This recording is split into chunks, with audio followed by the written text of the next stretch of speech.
विद्यार्थियों, अब तक हमने अपठित गद्यांश, पत्र लेखन, प्रतिवेदन, प्रेस विज्ञप्ति आदि ये सब जो लेखन कौशल के जो चैप्टर थे वो हम क्लियर कर चुके हैं। हमारा राइटिंग पार्ट लगभग पूर्ण हो चुका है। अब हम दोबारा से पुनर्अभ्यास की ओर चलते हैं। रिवीजन कार्य आवश्यक है, क्योंकि कुछ चीजें ऐसी हैं जिनको बाद में विस्तार से बताना आवश्यक होता है। हालांकि आपके सिलेबस में नहीं है। ग्रामर 11वीं 12वीं कक्षा में प्रत्यक्ष रूप से पाठ्यक्रम में नहीं है, परंतु अप्रत्यक्ष रूप से उसका सामना हमें करना पड़ता है। यहां देखिए, हमने छोटी कक्षाओं में उपसर्ग, प्रत्यय, समास इनका अध्ययन किया है। वाक्य भेद, वाक्य रूपांतरण। यहां व्याकरण के रूप में इस तरह का कोई मैटर नहीं है, परंतु फिर भी हमें अपठित गद्यांश में या अन्य गद्यांश काव्यांश में इनका सामना करना पड़ता है।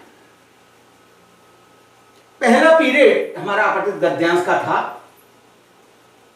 हम अपठित गद्यांश का यहाँ रिवीजन कार्य कर रहे हैं, पुनरावलोकन कर रहे हैं। पहले पीरियड में हमने वीडियो के साथ साथ कुछ लिखित कार्य करने के लिए पीडीएफ फाइल भेजी थी, जिसमें 2 गद्यांश थे। अपनी कॉपी निकाल करके उन गद्यांश को देखेंगे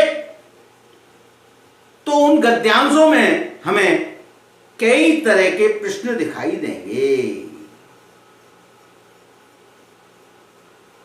अब उन प्रश्नों को हमें कैसे करना है, उन प्रश्नों के बारे में हमें कैसे जानकारी लेनी है, यह हमें उसमें देखना होगा।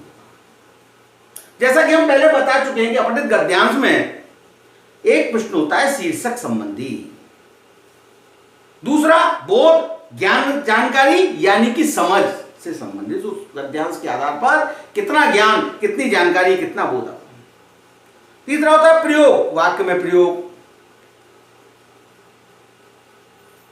मुहावरे, लोकोक्ति, विलोम शब्द आदि। एक होता है रचनांतरण संबंधी, कि ये कौन सा वाक्य है, सरल वाक्य है, मिश्र वाक्य है, मिश्र वाक्य से बदलना।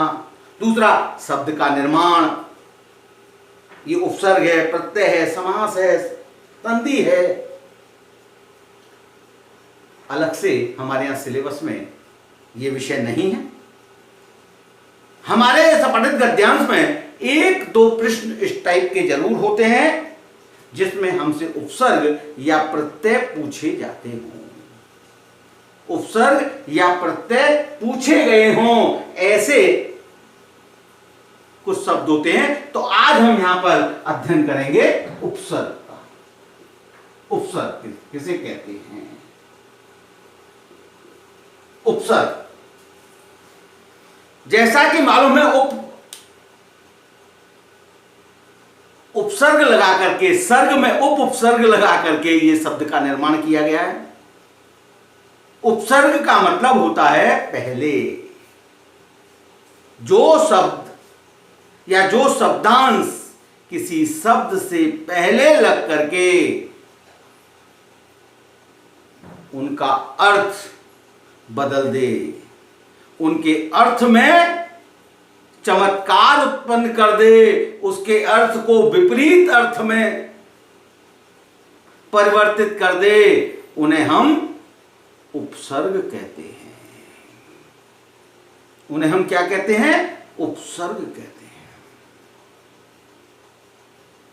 उपसर्ग भाषा के वे सार्थक लघुखंड हैं जो शब्द के आरंभ में लगकर नए शब्दों का निर्माण करते हैं। और नए शब्दों की 3 प्रकार की स्थिति होती है, जैसा हम पूरे पहले उसमें पढ़ चुके हैं। एक तो नया शब्द लग करके उसके अर्थ में और विशेषता ला देता है। जैसे ज्ञान, वी लगा दिया विज्ञान, वी लगा दिया रोध माने रोकना, अवरोध, विरोध। दूसरा, उसका बिल्कुल विपरीत अर्थ उत्पन्न कर देता है। जैसे अर्थ, अन उपसर्ग लगा दिया अनर्थ, विलोम शब्द बन गया। ज्ञान, अ उपसर्ग लगा दिया अज्ञान।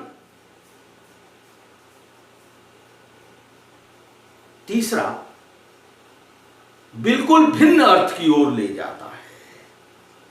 जैसे हार, हार माने हारना, या हार माने माला, विहार भ्रमण करना, घूमना, बिल्कुल अलग। प्रहार, आक्रमण करना, अटैक करना, बिल्कुल अलग अर्थ है, बिल्कुल अलग अर्थ की ओर ले गया। तो ये 3 प्रकार के चमत्कार उपसर्गों के योग से होते हैं, ये हमें ध्यान रखना होगा। कौन कौन से उपसर्ग होते हैं? जैसे तत्सम उपसर्ग होते हैं। तत्सम हम छोटी क्लास में पढ़ चुके हैं, किसको कहते हैं तत्सम? जो शब्द संस्कृत से जैसे के तैसे ही आए हों वो तत्सम शब्द कहलाते हैं। संस्कृत से हिंदी में जो आ गए हैं वो तत्सम शब्द कहलाते हैं। संस्कृत में 22 उपसर्ग हैं। संस्कृत में 22 उपसर्ग हैं, ये छोटी कक्षा में आप पढ़ चुके हैं। जैसे अति संस्कृत का उपसर्ग है। अति उपसर्ग लगा करके शब्द बनता है अत्यंत, अत्याचार, अतिरिक्त, अतिक्रमण, अतिशय, अत्युत्तम, अत्यधिक आदि और बहुत सारे शब्द बन जाते हैं।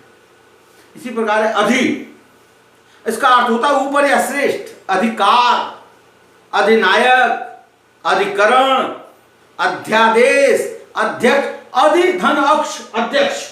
देखिए सब अधि, धन अक्ष, अक्ष माने आंख के सामने, प्रत्यक्ष, ये क्या हो गया? अध्यक्ष।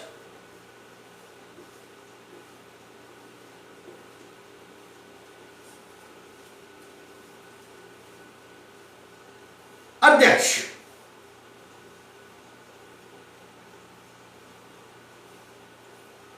प्रत्यक्ष, उसमें प्रति उपसर्ग है, अक्ष, प्रत्यक्ष, बिल्कुल सामने। अध्यक्ष, अधिशुल्क, अध्ययन, अधिपति आदि बहुत सारे शब्द अधि के हो सकते हैं। इसके बाद में आता है अनु। अनु उपसर्ग भी संस्कृत का उपसर्ग है। अनुभव, अनु माने पीछे पीछे, अनुशासन, शासन के पीछे चलना। अनुकरण, अनुरोध,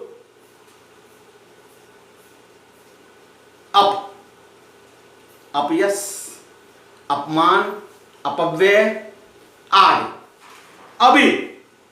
अभिमान, अभिज्ञान, अभियान, अभ्यास, ये बहुत सारे प्रश्न अभि से उपसर्ग से बन सकते हैं। इसके बाद में आता अवसान, अवसर, अवकाश। इसके बाद आहार, आक्रमण, आजीवन, आजन्म, इस तरह के बहुत। उच्च,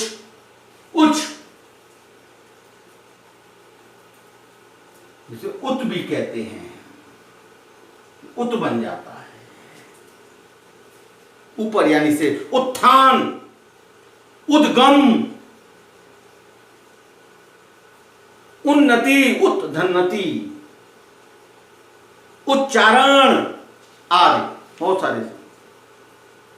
इसके बाद में आता है माने निकट, उपदेश, उपग्रह, उपमंत्री, उपाध्यक्ष, उपधन अध्यक्ष, उपाध्यक्ष, दुस्साहस, दुर्गम, दुर्जन, निस्संदेह, निष्काम, निर्धन, निर्लज्ज। इसके अलावा नी उपसर्ग, नियुक्त, नियोजन, निबंध, परा होता परा उपसर्ग, पराजय, पराभव, पराक्रम, परामर्श आदि शब्द इससे बन सकते हैं। इसके बाद में आता प्रसिद्धि, प्रबल, प्रस्ताव, प्राचार, प्रहार, प्रयोग, प्रलय आदि ये सब प्र उपसर्ग से मिलकर के शब्द निर्माण होते हैं। प्रति, प्रतिध्वनि, प्रयत्न, प्रबल, वियोग, विनाश, विदेश, विकास, सन्यासी, सम्मान, सम्मेलन, संपत्ति, ये सारे शब्द। सुगम, सुबोध, सुलभ, सुशिक्षित, सुयोजित आदि ये सारे। कुछ शब्द ऐसे होते हैं या कुछ शब्दांश ऐसे होते हैं जो संस्कृत के होते हैं और संस्कृत की समास रचना के पहले भाग में आते हैं और वो इतने प्रचलित हो जाते हैं कि उनको हिंदी में उपसर्गों की तरह प्रयोग किया जाने लगता है। जैसे निषेध, अज्ञान, अभाव, कुकर्म, कुयोग, कुपुत्र, सुपुत्र, सुपात्र। अब देखिए सु और आ मिलकर के स्व बनता है, एक इसको स्वतंत्र वो भी बना दिया गया, सु प्लस आ इक्वल टू स्व उपसर्ग। ये दो उपसर्ग मिलकर के ये उपसर्ग बना स्व, परंतु हिंदी के उपसर्ग में हम स्व को अलग पढ़ते हैं। स्वतंत्र जब करते हैं तो स्व धनतंत्र स्व, परंतु मूल रूप से ये संस्कृत के दो उपसर्गों को मिलकर के बना हुआ सु और आ, उ और आ मिलकर के वा बन जाता है अकस्वर्णे दीर्घो। सॉरी, इको यणची से इको यणची सूत्र के आधार पर यण संधि बनती है, उ और आ मिलकर के वा का निर्माण हो जाता है, इसलिए स्व बन जाता है। सत्पुरुष, सत्कर्म, पुनः यानी पुनरावलोकन, पुनरावलोकन। अब यह दो उपसर्ग है, पुनः और अव, मूल शब्द लोकन, पुनः अवलोकन, अध, अधोपतन, अधोगति, अधोमुख, ये अंतर यानी अंतः, अंतरराष्ट्रीय, अंतरदेशीय, अंतर्मुखी, अंतरजाति, अंतःप्र, अंतरात्मा, ये सारे शब्द अंतर उपसर्ग से बन सकते हैं। बहिष यानी बहिर्मुखी, बहिष्कार, बहिर्गमन, ऐसे शब्द बहिष उपसर्ग से बनते हैं।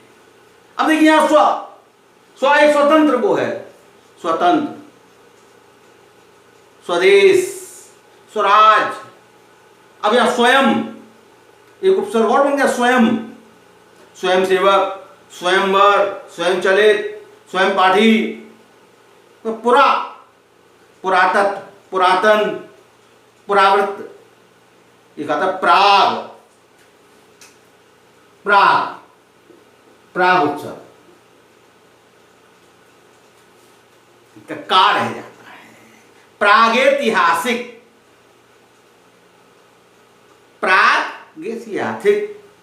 प्रगथन, प्राग वैदिक, ये सारे प्राग उपसर्ग से। चिरस्थायी, चिरजीव, चिरकाल, चिरकुमार, चिरायु, सहपाठी, सहमति, सहकारी, सहोदर आदि ये सारे उपसर्ग होते हैं। समकोण, समकालीन, समकालिक। इसके बाद आते हैं तत्पुरुष। ये सारे संस्कृत के उपसर्ग और संस्कृत से आए शब्दांश से मिलकर के बने हुए उपसर्ग अभी आपके सामने क्लियर किए। अब आते हैं तद्भव। संस्कृत से परिवर्तित रूप में जो आते हैं, जो संस्कृत से शब्द आए हैं, क्योंकि हमारी हिंदी की जननी संस्कृत है, सारा केंद्र बिंदु संस्कृत है। संस्कृत से जो हिंदी में आए हैं और हिंदी में आते हुए जो बदल गए हैं, जिनका स्वरूप थोड़ा बदल दिया गया है, वो उपसर्ग तद्भव उपसर्ग कहलाते हैं। इन्हें हिंदी के उपसर्ग भी कहते हैं। जैसे अनपढ़, अब अन है अनपढ़, अनजान, अथा, अचेत, ऐसे उन, कम, 49, 69, 39, अवगुण, अवघट, कपूत, कुचाल, कुसंगति, नी, ये संस्कृत के निर से विकसित हुआ है। निहत्ता, निकम्मा, निडर, ये रहित के अर्थ में प्रयुक्त होता है।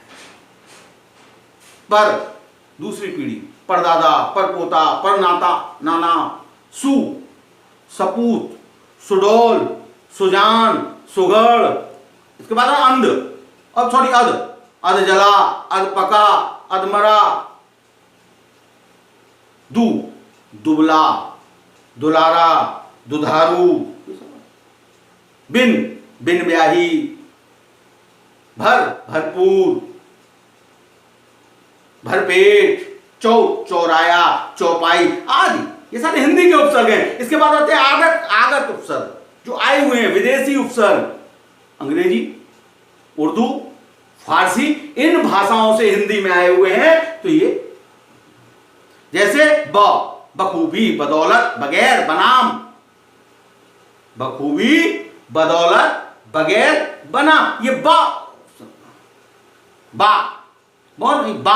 ब और बाकायदा, बाअदब, बावजूद, बेवजह, बेरहम, बेगुनाह, बदनाम, बदमाश, बदतमीज, खुशबू, खुशकिस्मत, खुशहाल, नालायक, नाकारा, नाराज, नासमझ, नाउम्मीद, नाबालिग आदि, गैर हाजिर, गैर कानूनी, लाइलाज, ला उपसर्ग है, लाइलाज, लाजवाब, हम सफर, हमराज, हमदर्द, हर वक्त, हर हाल, हर दिल,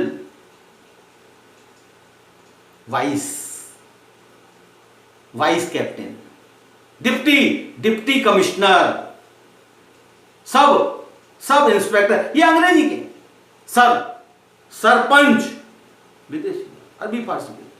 तो इस प्रकार के उपसर्गों को हमें उसमें से बताना होता है। इसके बाद में आता है प्रत्यय। उपसर्ग और प्रत्यय सिर्फ हमें उसमें से छांट करके बताने हैं। भाषा की वे लघुत्तम इकाई, दूसरा क्या आता है? अब इसके बाद में आता है दूसरा प्रत्यय। भाषा की वह लघुत्तम इकाई जो शब्द के अंत में जुड़ करके नए नए शब्दों का निर्माण करते हैं, प्रत्यय कहलाते हैं। प्रत्यय दो प्रकार के होते हैं, एक कृत प्रत्यय और एक तद्धित प्रत्यय। कृत प्रत्यय किसे कहते हैं? जो क्रिया के धातु रूपों में लगकर संज्ञा, विशेषण आदि शब्द बनते हैं, वो कृत प्रत्यय कहलाते हैं। जैसे गायक, नायक, पाठक, ये क्या हैं? ये संस्कृत के तत्सम प्रत्यय हैं, क्रिया में लगने वाले। अक, गा में अक लगेगा, मूल शब्द गा, गाना। पाठ, पढ़ना, अक, सेवा करना, सेवक, ये सब क्रियाएं हैं। और इनके पीछे जो प्रत्यय लग गए वो क्या हो गए? ये कृत प्रत्यय हो गए। हिंदी के कुछ होते हैं हार, अक्कड़, जैसे पियक्कड़, घुमक्कड़, भुलक्कड़, हार, होनहार, खेलनहार। दूसरा होता है, इसके बाद में आता है तद्धित प्रत्यय, जो शब्दांश क्रिया के अलावा, ध्यान दीजिए यहां पर, क्रिया के अलावा अन्य शब्दों जैसे संज्ञा, विशेषण अव्यय आदि शब्दों के बाद लगते हैं वे तद्धित प्रत्यय कहलाते हैं। वे तद्धित प्रत्यय। ऐसे शब्द प्राय संज्ञा को विशेषण के रूप में परिवर्तित करते हैं। संज्ञा से संज्ञा भी बना देते हैं और संज्ञा से विशेषण भी बना देते हैं, और विशेषण से संज्ञा भी का भी निर्माण ऐसे तद्धित प्रत्यय करते हैं। तो देखो, संज्ञा से संज्ञा इया प्रत्यय है। दिव्या, दिव्य संज्ञा है, इया लग गया, दिव्या बन गया, वो भी संज्ञा होगा। खटिया, खाट, इया लग गया, खटिया। बिटिया, बेटी, इया प्रत्यय लग गया, बिटिया। ड़ा, मुखड़ा, मुख संज्ञा है, ड़ा लग गया, मुखड़ा। दुखड़ा, ऐसी पा, बुढ़ापा, मोटापा। आर, सुनार, लोहार, वान, ये संज्ञा से। विशेषण से संज्ञा बनाने वाला ता और त्वा प्रत्यय, ता या त्वा। लघु, लघुता, सुंदरता, महत्व,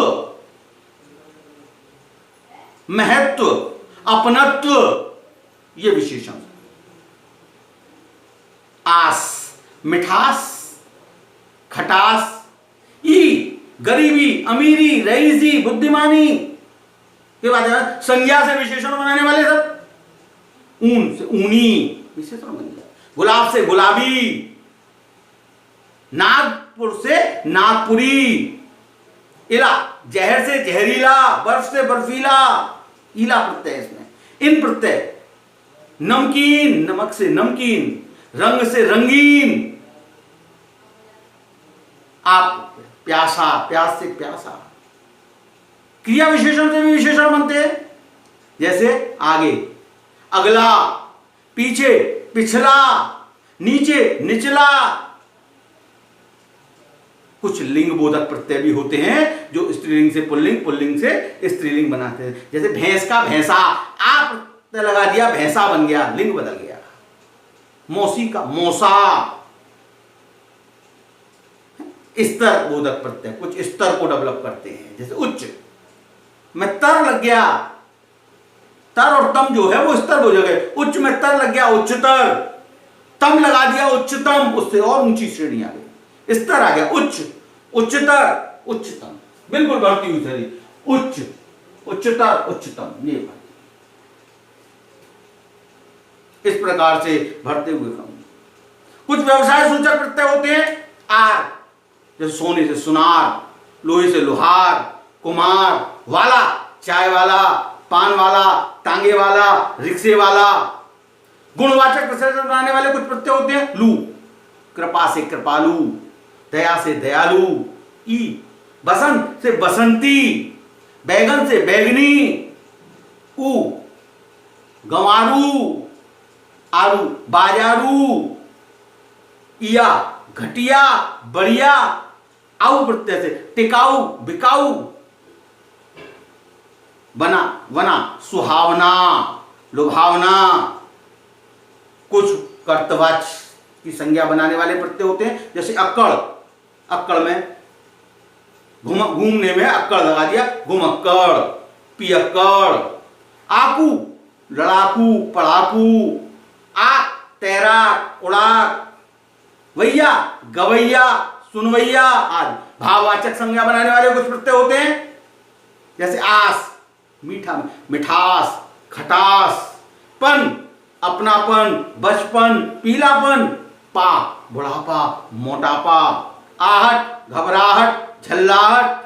ता, मित्रता, आवश्यकता, सरलता। ऐसे आई, भलाई, कठिनाई, चतुराई, आवट, मिलावट। कुछ आगत यानी विदेशी तद्धित प्रत्यय होते हैं, जैसे आना, साल का सालाना, मेहनताना। ईना, जैसे कमीन का कमीना। महीना, नगीना। नाक, नाक ये नहीं, नाक प्रत्यय, खतरनाक, शर्मनाक, दर्दनाक। अंदाज, तीरंदाज, गोलंदाज। दार दुकानदार, ईमानदार मालदार, दान कलमदान, थूकदान, पीकदान, बाज धोखेबाज, पतंगबाज, ये सब होते हैं। कई बार ऐसा होता है कि उपसर्ग प्रत्यय का प्रयोग एक साथ आ जाता है, एक साथ उपसर्ग और प्रत्यय का प्रयोग हम कर देते हैं। शब्द है अनुदारता। अब देखिए यहां अन उपसर्ग है, उदार मूल शब्द है और ता प्रत्यय है। ये उपसर्ग और प्रत्यय कई इस प्रकार के शब्द होते हैं जिनको हम आगे देख। बद चलनी, बद चलन ई, निश्चितता नि, चिंत और ता, परिपूर्णता परिपूर्ण और ता। कई बार ऐसे होते हैं कि दो दो तीन तीन उपसर्ग जोड़ दिए जाते हैं। तो आज इतना ही। अब आप इसका अभ्यास करें, अपठित गद्यांश को पढ़ने का अभ्यास करें, देखने का अभ्यास करें। पहले पीरियड के बाद जो हमने पीडीएफ फाइल भेजी है उसमें अपठित गद्यांश दिए हुए हैं, उसमें उपसर्ग संबंधी इस तरह के जो प्रश्न हैं उनको देखने का प्रयास करें और अपने गद्यांश में से छांटने का प्रयास करें। शेष अभ्यास कार्य आप कहीं अपठित गद्यांश अपनी पुस्तक में से लेकर के उसके प्रश्न के निर्माण करने का आप प्रयास करें। बस आज इतना ही। Thank you very much.